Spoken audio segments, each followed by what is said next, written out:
விஜய பார்த்து காவேரி வந்து அப்படியே பார்த்துட்டே இருக்காங்க. "என்ன காவேரி பார்த்துட்டே இருக்கேன். நான் சொன்னதுக்கு எந்த பதிலுமே சொல்லல."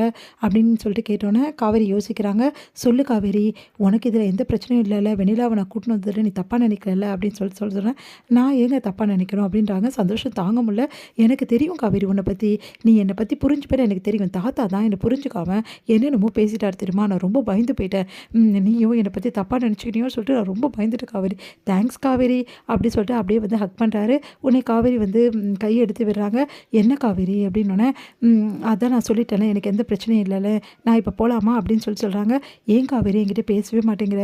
சரியா பேச மாட்டேங்கிற, எதுக்காக?" அப்படி சொன்னோன்னே, என்ன பேசணும்னு நினைக்கிறீங்க? நானே எவ்வளோ நாள் இங்கே இருக்க போகிறேனோ தெரில.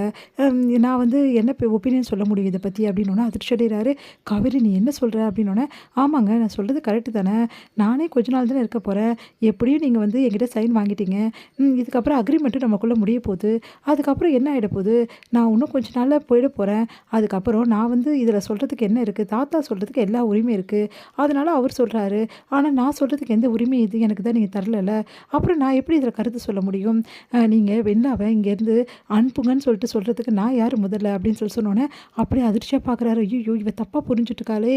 இந்த ஆர்வக்கோளாறு இப்படி தப்பாக புரிஞ்சுட்டுருக்குதே! இப்போ என்ன பண்ணுறது? எப்படி சரி பண்ணுறதுன்னு தெரியலையே! அப்படின்னு சொல்லிட்டு, "காவேரி ஒரு நிமிஷம் இரு காவேரி. என்ன காவேரி நீ என்னென்னமோ சொல்லிட்டு இருக்க? இங்கே பாரு, எனக்கு உன் ஒப்பீனியன் ரொம்ப ரொம்ப முக்கியம். அதனால தான் நான் கேட்குறேன். என் ஒப்பீனியன் உங்களுக்கு முக்கியம்னு நீங்கள் நினைக்கிறவரு, நீங்கள் கூட்டின்னு வந்திருக்க மாட்டீங்களே? ஏன் ஹாஸ்பிட்டல்லேருந்து கூட ஒரு ஃபோன் பண்ணி, "என்ன காவேரி இந்த மாதிரி நடந்துடுச்சு. நான் கூட்டிகிட்டு வரட்டுமா? வேண்டாமா? நீ என்ன சொல்கிற காவேரின்னு?" கேட்டிருப்பீங்கல்ல. நீங்கள் கேட்கலல்ல. அப்போனா என்ன அர்த்தம்? நீங்கள் வந்து என்னோட ஒப்பீனியன் வந்து பெரிய விஷயமா நினைக்கலன்னு தான் அர்த்தம். அதை தான் நான் இப்போ சொல்லிட்டுருக்கேன். நான் சொல்கிறது கேளு காவேரி. நான் அப்படிலாம் நினைக்கல. இங்கே பாருங்கள், நீங்கள் அப்படி நினச்சாலும் தப்பில்லைன்னு தான் நான் சொல்கிறேன். ஏன்னா, என்ன மாதிரி ஒரு ஆளுக்கு நீங்கள் ரெஸ்பான்ஸ் கொடுக்கணும்னு அவசியம் இல்லைல்ல. ஏன்னா வந்து நம்மளுக்கு அக்ரிமெண்ட் பிரகாரம் வந்து எல்லாமே நடந்த மாதிரியும், அக்ரிமெண்ட்க்கு அப்புறம் எதுவுமே நடக்காத மாதிரியெல்லாம் நீங்கள் பண்ணிகிட்ருக்கீங்க. சரி விடுங்க. எதுக்கு அதெல்லாம் பற்றி பேசி நான் டென்ஷன் ஆகணும், நீங்களும் டென்ஷன் ஆவீங்க? எதுக்கு?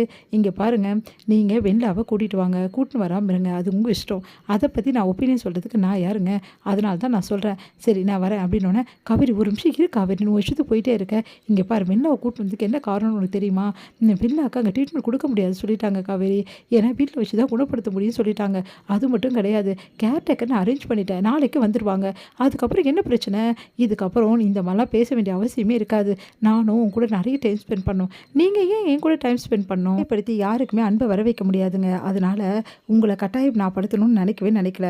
அதனால் தயவுசெய்து இந்த மாதிரிலாம் வந்து வேணும்னு வேஸ்ட்டாக பேசிக்கிட்டு இல்லாமல் உங்கள் வேலையை நீங்கள் பாருங்கள். ஏன் வேலையை நான் பார்க்குறேன் அப்படின்னு சொல்லிட்டு போகிறாங்க. அதை கேட்டு வந்து, ஐயோ காவேரி ரொம்ப தப்பாக புரிஞ்சுட்டு காலி இப்போ என்ன பண்ணுறது அப்படின்னு சொல்லிட்டு யோசிக்கிறாரு.